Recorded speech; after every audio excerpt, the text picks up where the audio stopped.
Is Meghan Markle the angelic boss she believes she is? Or, as many of her former employees are saying, the demonic boss from hell? Yes, we have two competing narratives going on right now about Meghan Markle. And frankly, it is confusing and people are confused because Meghan Markle has done the really, really stupid thing here, which is go into and try to expand on the narrative, but in a different light that started in the Hollywood Reporter a couple of weeks ago. She did this via Us Weekly, which has made everything worse.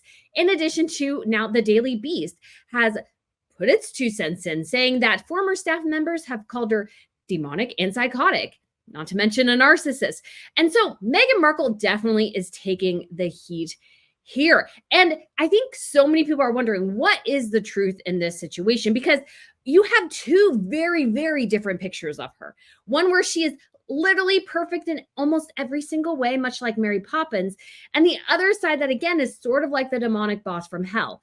And so what is the truth? Because the truth is oftentimes in between. And what I find really interesting is what her current employee, Lindsay Hansen, has said, which is that two things can be true at once. And I think that is what's happening here. So we are going to explore this, and I'm going to try to explain some of the media chaos and my thoughts behind it, because I agree. If you are watching this from the outside, it is starting to get very, very confusing. What is the truth? And of course, Meghan Markle hasn't helped herself in the slightest. So we will get into this. But if you guys haven't been to Royal News Network before, hello, my name is Brittany. I provide a compelling royal commentary. So if you guys want to hit that subscribe button, I would absolutely love it. We would love to have you back. So this whole situation is just continuing to devolve. And again, it started a couple weeks ago. I believe it was September 12th in the Hollywood Reporter. And they had this story talking about how Meghan Markle was basically a terrible boss and a really bad business manager. And it was a very simple story. And for those of you who may have forgotten, here it is. It says why Hollywood keeps quitting on Harry and Meghan. And it's currently now the 4th most popular story on the website because Meghan Markle has made such a big deal about this via Us Weekly that this story is getting more traction than ever before in many ways because it is 2 weeks old now. So we go down here and it really is just talking about all these people who have left. And then it has some pretty choice words, just basically saying everybody's terrified of her. She belittles people. She doesn't take advice. They're both poor decision makers, change their mind frequently. They say lovely things about Harry, but he's an enabler and she's just terrible. And so it talks about the bullying behavior that Meghan denounced it as a calculated smear campaign in terms of the UK reports that came out in 2021 via the Times of London. And then we get this thing again that people have this special reserve bile for Meghan, whose penchant for noisy tantrums and angry 5 a.m. emails has earned her the in-house moniker Duchess Difficult. She's absolutely relentless. She marches around like a dictator in high heels, fuming and barking orders. I've watched her reduce grown men to tears. So this article, they also had one of the reporters, or I think one of the heads of actually the Hollywood Reporter, on to talk in more detail about this on Access Hollywood. And I've done a video on that. I've done a video on this. And so basically the whole thing is that she's just not really a great business person and she's not really a great manager. And people just don't like her and leave because of that. They like Harry, they don't like her, and that's why they leave. That was the basic, simple story. Meghan Markle. Oh, Meghan, poor Meghan. She decided to make this entire thing a million times worse. And she did that via Us Weekly, which is more of a rag, although apparently there's an interesting article that I'll kind of summarize for you guys from another source talking about how Us Weekly was sort of a good source, then kind of became tabloid trash and is now slowly, very beginning to try to reclaim some of its reputation. Sorry about all the ads here. So many ads. Okay. So, and this painted a very glowing portrait of Meghan. Again, I went over it very recently. I'll try to remember to link the video up here and talking with people who have worked with them high up, that their experience was positive and supportive. Narratives claiming that she's difficult are untrue, that they've remained close. Harry and Meghan, the time working for them was incredibly meaningful. They are dedicated and hardworking. It was impressive to witness. And then we got Ashley Hansen going on. And here is what's interesting, is that the initial report was completely anonymous with former and current staffers. This one's on the record with some people.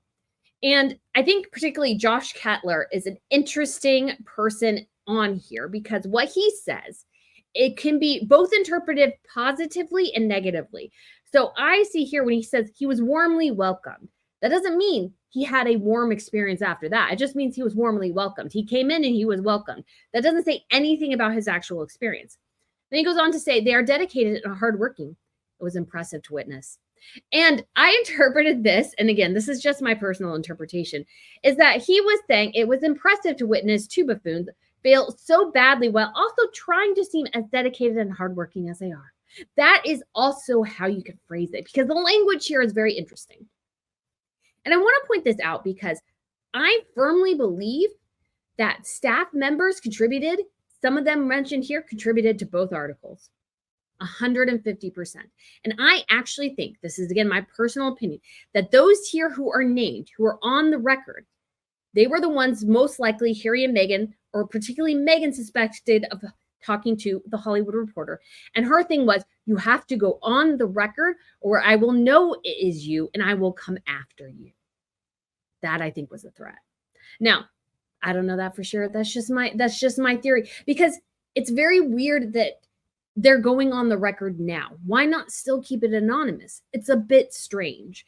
And what they are saying is somewhat nice, but at the same time too, it could be a little weird as well. And what they're saying, and I think somebody pointed this out somewhere, I can't remember now because I read so much throughout the day because I'm trying to gather all this information because it's crazy.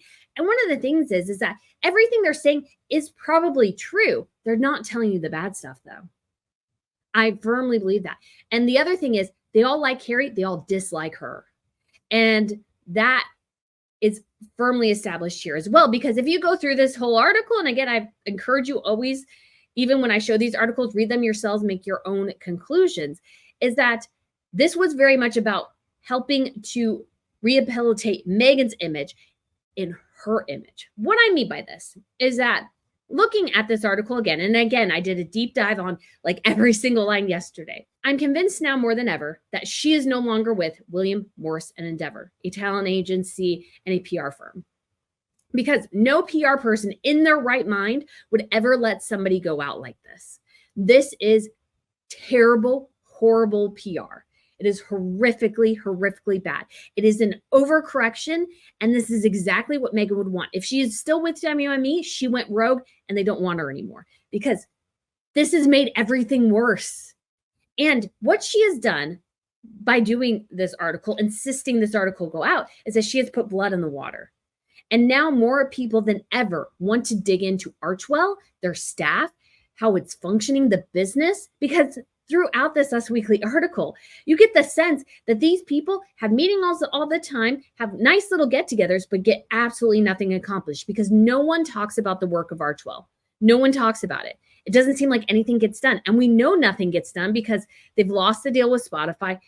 Netflix is probably shortly on its way out as well. So we have evidence because we have eyeballs and ears and we have functioning brain cells to know that things aren't going well.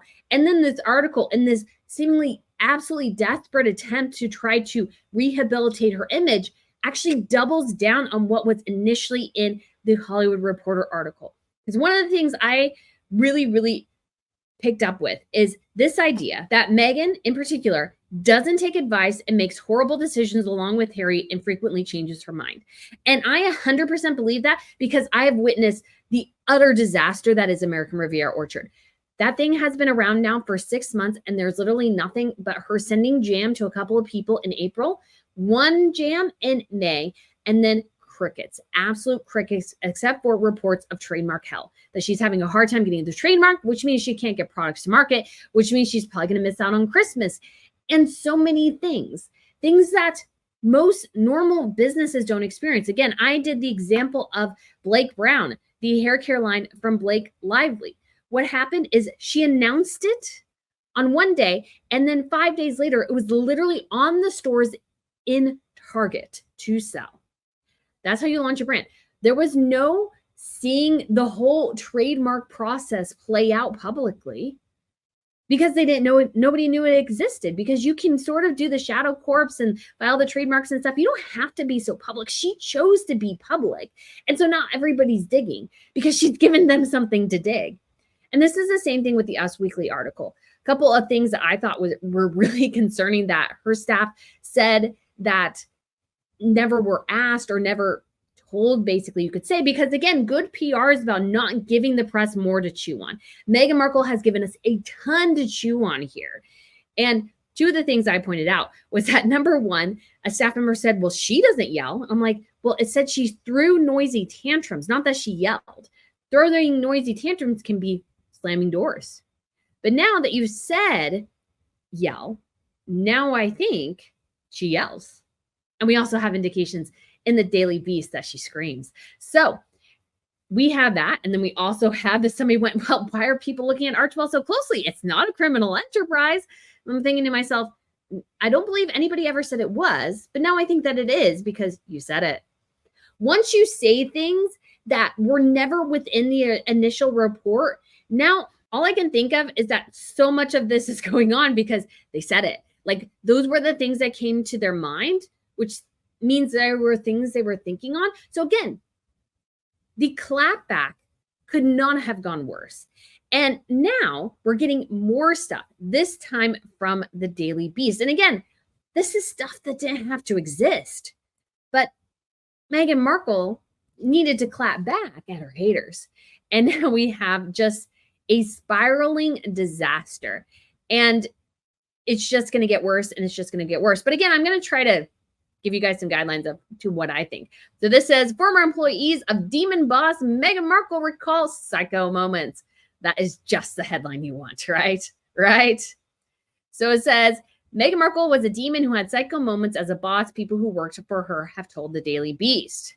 Former employees spoke out after a carefully curated crop of former, current staffers said she was the best boss ever, who gives her staff bundles of freshly cut flowers and home-produced eggs and makes her staff feel like seeds being watered. Okay, again, that's too much. It's too much. She overdid it. She overplayed her hand.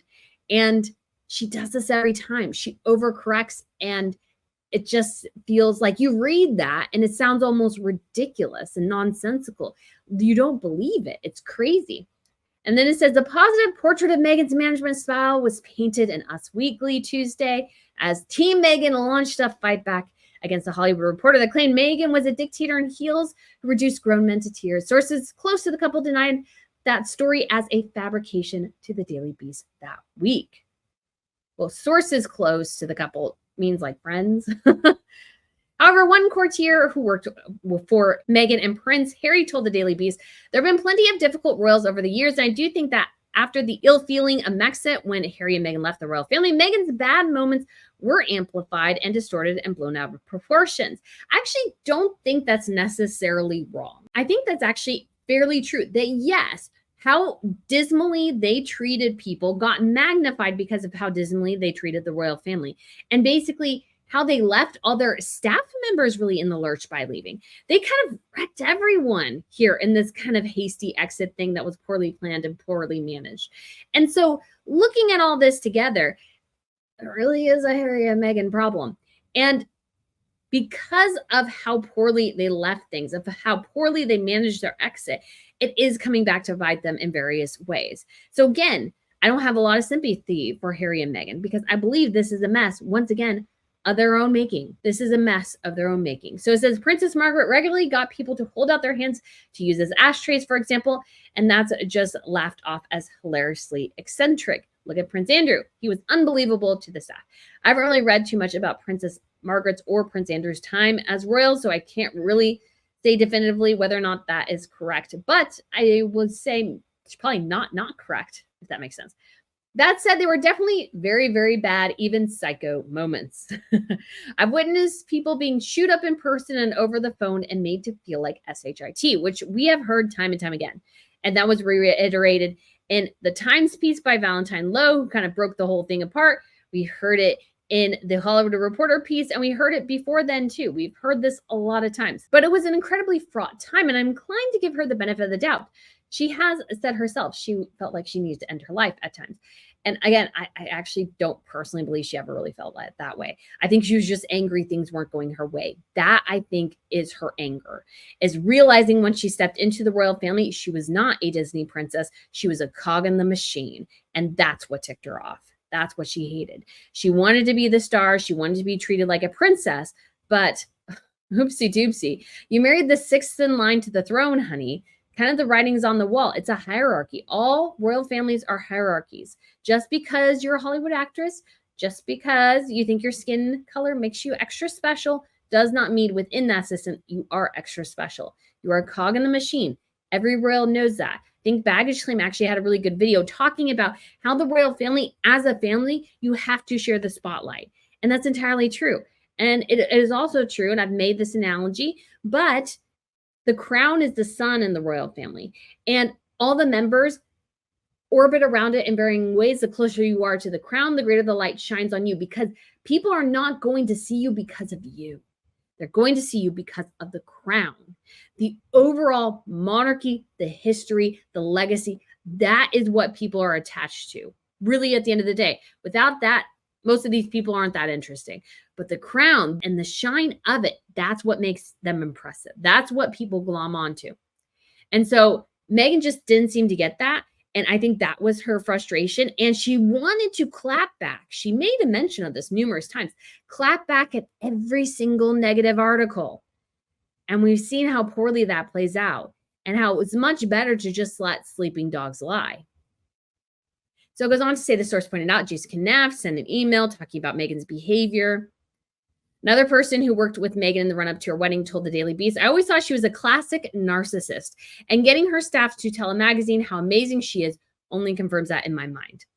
She is lovely when things are going her way, but a demon when the worm turns. Now, I haven't actually heard the term, the worm turns, so I can't really say too much of that. But that is 100% true. I think she is lovely at certain times, and I think she is horrific at other times. Like Ashley Hansen told us, two things can be true at once. You can be nice and pleasant at times. You can also be very ugly at times. And I think that is Meghan Markle. Another source told the Daily Beast the story of a florist who was screamed at down the phone for a half an hour after they posted an insignificant detail online about a bouquet they were working on for Meghan without identifying that Meghan was a client. They vowed never to work with her again, despite the prestige of having her as a client. If you were working for her, you were often treated like a tradesman who could be treated like SHIT. Again, we've heard many similar things. And this is kind of a regurgitation of the Us Weekly article. So I'm not going to go into this article in great detail, but I just wanted to point out a couple things that, of course, their big question here is why respond to the Hollywood Reporter, which is a trade, a very respectable publication, with Us Weekly. It's a really, really strange choice, because it says here, while most celebrities can ignore the Daily Mail because of so many of us know about its effery, it's a different story with the Hollywood Reporter. So it's interesting that they have responded to that report with Us Weekly. And so it also talks about the weirdness of GB News, which I don't even consider a very good news outlet. But I did mention this story, and apparently, obviously, was in the Us Weekly story too. So it must be true that talking about Meghan's email tagline, which talks about how, that she is really not asking people to respond to emails at 5 a.m. Like, she is so sensitive to that narrative that apparently she puts it in her email signature, which is sort of ridiculous. And they cover that again in the Us Weekly, so we know pretty much it's true. And just talks about, it's like, why would they go there? Because of GB News is just not a great source. It's a really, really strange move. And it also goes into how Us Weekly has sort of been trying to change. So it was sort of respectable competing with People magazine. And then it kind of went into the tabloid trash era.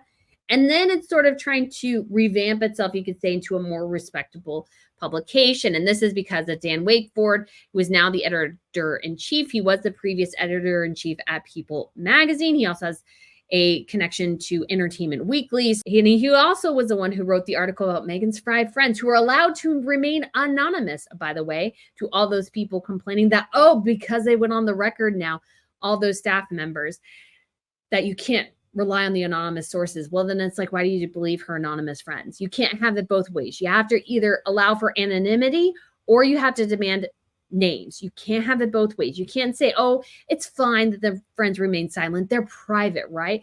And not at the same time also recognize that, yeah, if you're complaining about your boss and your boss is more powerful than you are, you deserve the protection of anonymity. You do. So it goes on to explain this change and everything. And so they just go on to conclude, which I think is really good. And it's a very fair question to ask. Why Us Weekly and why not People Magazine, Vanity Fair, Variety, The Puck, and The Wrap? Why? Because those would be better publications. I have a theory.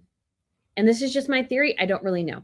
But I think this is what's happening, or this is what I would suspect is happening, which is that Meghan controlled every single aspect of that article because it has Meghan's handprints all over it. I don't think a PR person touched it. I think they would tell her to burn it and not do it. But she can't not let things lie because the story was dying. She revamped it. Now the Daily Beast has more. Now people are just going to dig into it more and more because she's drawing attention to it. It was an unbelievably stupid move, one that no PR person would recommend her do, which again is why I think she controlled every aspect of it. And those other more reputable publications would not let her do that. They would not let her do that. She might have even had the quotes from her former employees and told them, run them like this. And they're like, well, can we call them? She's like, no. You run them like this. And Us Weekly was the only one that bit because it's desperate to get exclusives and have more verified stories and everything. And even People Magazine was like, that's going a bit too far. We have to be able to verify some of this. And I think even higher ranking publications are like, we're not touching this unless we can call these people. And Meghan's like, no, I wrote it for you. Can't you see? I'm watering the seeds of my staff here. Like, just go over, rewrite what I said just a little bit, but I have to have complete editorial control. I think she had complete editorial control, which is why the article is crap. That's why it's absolute crap. It's because she fully controlled it. Us Weekly allowed her to fully control it because they wanted the exclusive. They want to salvage their reputation. And either she knew it or she tried to farm it around to other places. And when they asked questions, she wouldn't let them do any of that. And I mean, I've accused People Magazine of basically just regurgitating PR puff pieces, but this is pretty serious stuff. So they probably wanted a little bit of validity, and that she wouldn't allow them to get it, I think is huge. And Us Weekly was the only one that would take it. They were the only one that would take it because everybody else is like, well, we have enough of journalistic credibility to say we need to actually speak to these people ourselves. We just cannot take your word for it. And so I think the editor-in-chief guy going, oh, her former staff members spoke out to us. It's like, no, Meghan called them. Meghan got the quotes, gave them to you, forced you to use them the way she wanted to. And you went along with it. That, again, is my personal theory. I don't know if that's true or not, but that's what I think happened. That is what I think happened. And again, I will say when it comes to the names, I know I follow Elizabeth Holmes a bit because I just want to see what she is doing. She obviously does some of the royal beats and not to share anything, but she complained, so many times in the royal beat, the sources are anonymous. So I'm like, sources are anonymous a lot of the time, especially if the story is negative. I don't like the insinuation that because the sources are anonymous and the things they're saying are negative is that you can't trust it because, they're saying something positive on the record. And so that you can take seriously. No, I don't believe that in the slightest. As somebody said, there is a power disparity. Meghan's up here, they're down here. They are people who want to either keep their job, keep the new job that they have, or don't want to risk future opportunities. So they want to speak anonymously off the record. Now, if they were retired, they had their own power. If they were as wealthy as Meghan Markle, they might go on the record, but they're not. She's more powerful than they are. They should have the right to anonymity. Anybody saying otherwise is ridiculous. I'm sorry, they're ridiculous. There's just no other way around that. I mean, whistleblowers, they deserve to have their privacy protected. And if Meghan's friends deserve to have their privacy protected, if she went on and on and on about how important that is in her trial, her staff members, former, current, whatever, who decide to share what their experiences were, should have the same protections. So like if a Meghan staff member came to me and they want to go on the record, I would totally understand. And I would have to verify in some sort of way that they are who they say they are, because I'm not going to just take the word of anyone. I'm very particular. I'm very suspect. And so I try to look at everything logically. I try to evaluate things. And so I would look at that. I'm going to, okay, if I believe this is you, I will never say who you are. But if you give me permission to share one of what you have shared, I will share it, but the rest of it will remain private. And that is critical. If you are a whistleblower, if you are somebody trying to take on someone in power, you deserve the protection of privacy. And so that is why we have these disparities. And again, what I want to focus on here is we have these two images of Meghan. Which one is real? I think to a certain extent, both are. Meghan can be, I think, lovely, gracious, and amazing at times. She puts on a pretty good act. You got to admit. But there is the flip side to her. And she wants everyone to always see the perfect, wonderful, graceful, and amazing side. And she doesn't want anybody to see what could be, say, the psychotic, narcissistic, demonic side. And I mean demonic term very loosely, but we're going with what somebody called her. Belittle staff, terrible, horrible, whatever. All the terrible acronyms that you can put to a boss. And she has both factors, because two things, again, can be true at once. At times, she is the boss she believes she is. But at other times, she is an awful, horrible boss. And that is why people are leaving. Again, despite Meghan's proclamations to the contrary. And I'm calling out Meghan because pretty much all this really is about Meghan. It's from Meghan. Harry, I don't think, really touched probably any of this. And what we know, just from observation over the last 5 years closely post-Mexit, is that they're not great business managers. They can't make good decisions. They are floundering because they don't seem to know what to do. They have lost a potentially $20 million deal because of their inability to create content. They're about to lose Netflix. Their next two ideas, I think, are pretty bad, and I don't think they'll do well. We have watched, and I have dissected the utter and complete failure to manage American Riviera Orchard. Like complete and utter failure to manage that thing well. She has a social media account that is just sitting online doing absolutely nothing. She's not doing newsletters, like not including people within what she's doing at all. Like we don't even know why she named it that. We don't know anything about what it's going to sell. We have this vague thing of, oh, she likes to cook. And again, you see this in the Us Weekly article. It's written by Meghan because it's reflecting things that Meghan to her are valuable about herself. Not what maybe is actually valuable, but what she thinks is valuable, things she values. And she's trying also to promote and subtly American Riviera Orchard. Oh, she makes these great concoctions. Oh, she does these great lunches. She gives you fresh flowers, fresh fruit, fresh food, whatever. All those things are related to American Riviera Orchard. That's what she's trying to push, which again just screams that she was part of all of it. She did all of it. And so when it comes to Meghan in this situation, like this is all Meghan. And again, none of this would exist right now if Meghan had just let sleeping dogs lie. If she just let the story go, people would move on. Then now she has magnified it. Now she has put a spotlight on herself, her staff. People are going to continue to dig. They're going to dig and dig and dig because she has put blood in the water. And I know those analogies don't quite work, but the sharks are circling. The media sharks are circling. And she has given them ammunition. And people are just going to continue to look because she has told them there are things to look for. What you're saying and not saying at the same time matter. And again, I don't think she has a PR team right now. Or if they do, she is in complete control over them and they just do what she tells them to do, because no PR person worth their salt would ever allow you to do any of this. It is a terrible, terrible, terrible idea. And you can see it right now playing out because of the Us Weekly article. The Daily Beast article came out. Now that might have been in the lead up to the Hollywood Reporter, but another theory I have is that the people who talked to the Hollywood Reporter were then forced to go on the record with Us Weekly, knew it when it would come out, and then went over and talked to the Daily Beast too. Some of these people might have been cited in all three articles. And the reason is that they want people to know that there are two sides to Meghan Markle. There's the angelic side and the demonic side.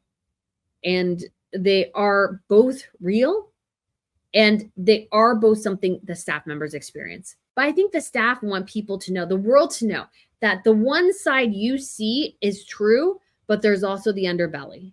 And so you have to have both to understand Meghan Markle. You have to have both. And I'm sorry, but there are too many reports for it not to be true. There are too many reports. There's too many leaks. There's too many people talking about this. Too many people saying the same thing for it to not be true. Again, none of this exists around Catherine. And that's not because the palace is protecting her. That's not because the media is scared of the Waleses. It's not really it. There's nothing to tell because there's no one talking, because they like working for her. They think she is nice. She is kind. They obviously think highly of her, regardless of what the Sussex Squad says or other people say. They think highly enough of her to keep their confidences. Meghan's staff members don't like her.